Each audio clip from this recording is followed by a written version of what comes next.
தேங்காய் பால் கேசரி பார்த்துடலாமா? கேசரிங்களுக்கெல்லாம் தலைவரே இந்த தேங்காய் பால் கேசரி தாங்க. முதல்ல நான் ஒரு பெரிய சைஸ் தேங்காவை எடுத்துக்கிட்டேங்க. அதை உடைச்சி பாதி தேங்காவை மட்டும் பால் எடுத்து 2 டம்ளர் வச்சுருக்கேன். அடுப்பு ஆன் பண்ணி கடாயை வச்சு கடாய் ஹீட் ஆனதும் 1 ஸ்பூனு நெய் விட்டுக்கலாம்.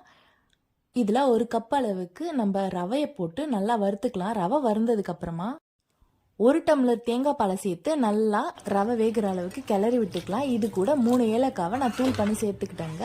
இது வெந்துட்டு இருக்க கேப்பில் இன்னொரு டம்ளர் வச்சுருக்க நம்ம தேங்காய் பாலையும் சேர்த்து நல்லா மிக்ஸ் பண்ணி விட்டுக்கலாம்.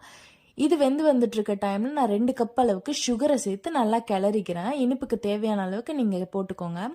இது நல்லா நல்லா திக்காக வந்ததுக்கப்புறமா எடுத்து அப்படியே ஓரமாக வச்சுட்டு ஒரு சின்ன பாத்திரத்தில் நெய் விட்டு நம்ம முந்திரி பருப்பை போட்டு நல்லா செவக்க வறுத்துக்கலாம். வறுத்ததுக்கப்புறமா இந்த கேசரியில் எடுத்து போட்டு கிளறி அப்படியே தள்ளன்னு